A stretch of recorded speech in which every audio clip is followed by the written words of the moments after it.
Hello students, once again welcome to my channel. और जैसा मेरा रिक्वेस्ट रहता है प्लेलिस्ट में आप जरूर जाएंगे। देखिए, क्वेश्चन सुजीत ने पूछा है। वास्तव में ये क्वेश्चन जो है क्लास 8 का है, कंपाउंड इंटरेस्ट का है। क्लास 8 ही नहीं, आप 9 10th ऑनवर्ड्स जब जब कंपाउंड इंटरेस्ट का क्वेश्चन है, ये बहुत ही इंपॉर्टेंट क्वेश्चन में से है। और इसको मैं दो अलग अलग तरीके से मैं बनाऊँगा। थोड़ा समय हो सकता है ज़्यादा लगेगा। जो मेथड आपको अच्छा लगे आप उसको बना सकते हैं। सेकेंड मेथड जो रहेगा वो कॉम्पिटिटिव मैथ के लिए भी अच्छा रहेगा। तो इसको जब आपको कोई फार्मूला याद नहीं है, एक सिंपल सा फार्मूला याद है, तब आप कैसे बनाएंगे। और सेकेंडली एक फाइनल में एक और शॉर्टकट फार्मूला दूंगा जिसमें आप इसको बना सकते हैं। तो यदि आपको कोई भी फार्मूला नहीं, सिर्फ एक कंपाउंड इंटरेस्ट का फार्मूला यदि आपको पता है तो उसमें आप कैसे बनाएंगे। क्वेश्चन देखिए यहाँ पे है, a sum of ₹25,001 given as loan on compound interest for 3 years, compounded annually 5% during the first year, 6% per annum during the second year and 8% per annum during the third year. Find the compound interest. यहाँ देखिए, तीन अलग अलग साल में अलग अलग rate of interest है, तो आपको कंपाउंड इंटरेस्ट निकालना है। आपको यदि ये पता नहीं है, शॉर्टकट फार्मूला आपको नहीं पता है, तो आप कैसे बनाएंगे। ये जो नियम है, ये जो मेथड है, ये आपको हमेशा के लिए काम देगा। आप यदि फार्मूला भूल भी जाते हैं तो आप इसको जानेंगे। तो देखिए, इसके लिए क्या करेंगे, आप सीधे लिखेंगे फॉर द फर्स्ट ईयर। चूंकि अलग अलग साल का है तो लिखेंगे आप लिखेंगे फॉर द फर्स्ट ईयर, ठीक है ना। फॉर द फर्स्ट ईयर, यहाँ प्रिंसिपल कितना है, P इज ₹25,000। यहाँ पर रेट इज आप देख रहे हैं 5% फॉर द फर्स्ट ईयर है ना, 5%। यहाँ पे n हमेशा आप देखेंगे ईयर 1 ईयर होगा, क्योंकि फर्स्ट ईयर की बात कर रहे हैं तो 1 साल। देयरफॉर यहाँ पर आप क्या, तो देखिए फॉर द फर्स्ट ईयर। अब अमाउंट आप क्या लिखेंगे, यहाँ पर a इज इक्वल टू आप जानते हैं P1 + R/100 पावर n। तो यहाँ पर प्रिंसिपल आपको है 25,000, 1 + R that is 5/100 power n means 1, तो 5/1 दैट इज ये आपका 25,000 इंटू, देखिए 20 इंटू 1, 20 यहाँ 1, 21/20। आप इसको काट छांट करेंगे, फिर आपको इसको डिवाइड करेंगे 2, 2, 5 एंड 0, दैट इज आप इसको मल्टीप्लाई यदि करेंगे तो ये आपको आएगा ₹2,62,6,250। ये आपको मल्टीप्लाई कर लेंगे, ये फॉर द फर्स्ट ईयर। अब यहाँ पर लिखेंगे, इसके जस्ट नीचे लिखते जाएंगे आप for the second year. For the second year आपका क्या होगा, देखिए फर्स्ट ईयर का जो अमाउंट होता है वो सेकेंड ईयर के लिए प्रिंसिपल कहलाएगा। तो ये जो है प्रिंसिपल, ये रुपीज आपका होगा 26,250। ये प्रिंसिपल कहलाएगा for the second year. Rate of interest यहाँ फॉर द सेकेंड ईयर आप देख रहे हैं यहाँ पे 6% पर एनम, ये 6% पर एनम। यहाँ भी टाइम जो है सो N1 ही रहेगा, क्योंकि हम एक एक साल का कंपाउंड कर रहे हैं। आप देख रहे हैं फॉर द सेकेंड ईयर।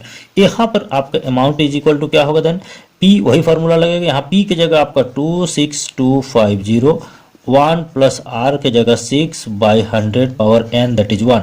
इसको यदि करेंगे तो आप इसको काट सकते हैं, और नहीं काटना है तो 100 + 6, 106/100 कर सकते हैं। ये 26250 106/100 करेंगे, इससे आप इसको काटेंगे। 2 5 बार करेंगे, 2 5 एंड 3 एंड 5 यदि करेंगे 5 5 25, 5 2 10, 5 5 25, this into this, that is इसको यदि आप मल्टीप्लाई करेंगे दैट इज रुपीज, ये आपका आएगा 27,825। ये फॉर द सेकेंड ईयर हुआ। अब आप क्या करेंगे, फॉर द थर्ड ईयर आप लिखेंगे फॉर द थर्ड ईयर, ठीक है।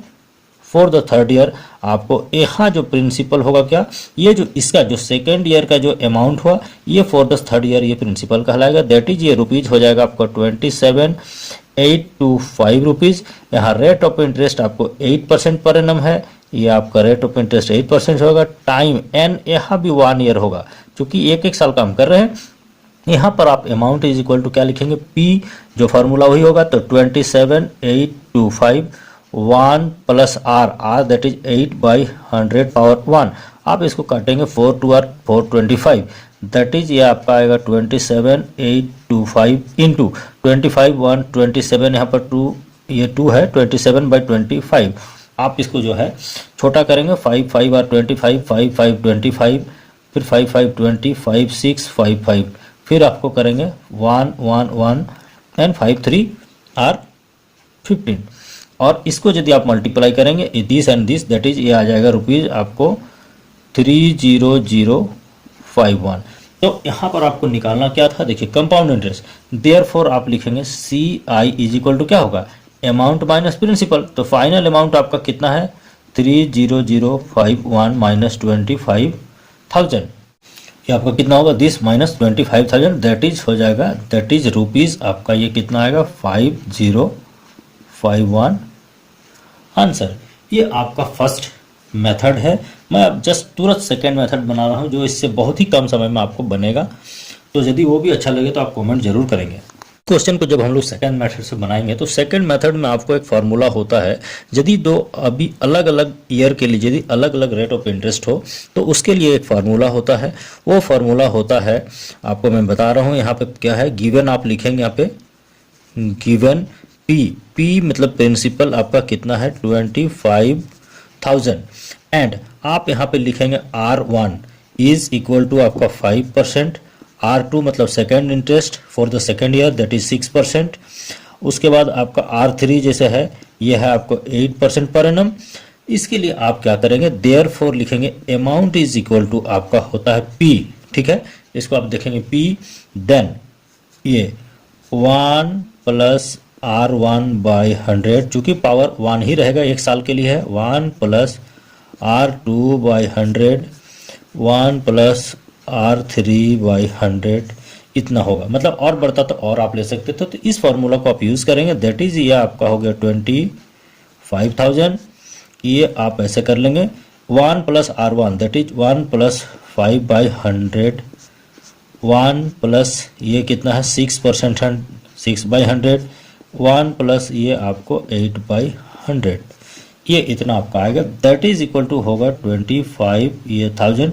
चूंकि सब मल्टीप्लाई के रूप में इसलिए कोई टेंशन आपको नहीं है, आप इसको काटते जाइए, छोटा करेंगे 520, इसको भी करेंगे 2 3 250, ये 4 2 425, यहाँ 20 एंड दिस इज 1, ये हो गया 21 बाई 20, ये 50 दैट इज ये हो गया 53 बाई 50 इंटू ये आपका 27 बाई 25, इतना आपका हो गया। इसको आप स्ट्राइक आउट करते जाएंगे, इससे आपको स्ट्राइक आउट करेंगे आप। इस 25 से आप इस 25 10 में होगा, ये 2 1 and 2 5 10, 5 1 and 5 1 cancel, that is इसको यदि आप मल्टीप्लाई करेंगे 21 53 एंड 27, इसको यदि आप मल्टीप्लाई करेंगे ये आपका आ जाएगा 300 एंड 51। देयरफॉर आप फाइनली क्या लिखेंगे यहाँ पे, इतना यदि हो जाएगा तो आप जो है इसको आप आगे यहाँ पर देयरफॉर आप लिखेंगे compound interest equal to A minus P that is आपका हो जाएगा रुपीज़ कितना 30051 माइनस 25,000 दैट इज रुपीज़ आपका कितना आ जाएगा 5051 आंसर। तो मेरे ख्याल से इस मेथड को आप समझ गए होंगे, और इस फार्मूला को यदि आप याद रखते हैं तो इस तरह का क्वेश्चन बस चुटकी में आपको सॉल्यूशन हो जाएगा। तो यदि आप समझ गए हैं तो काइंडली आप लाइक एंड शेयर जरूर करें। फर्स्ट मेथड यद्यपि वो लंबा था लेकिन वो आपका यूनिवर्सल मेथड है, आप यदि फार्मूला भूल भी जाते हैं तो आप उसको बना सकते हैं। Thank you so much.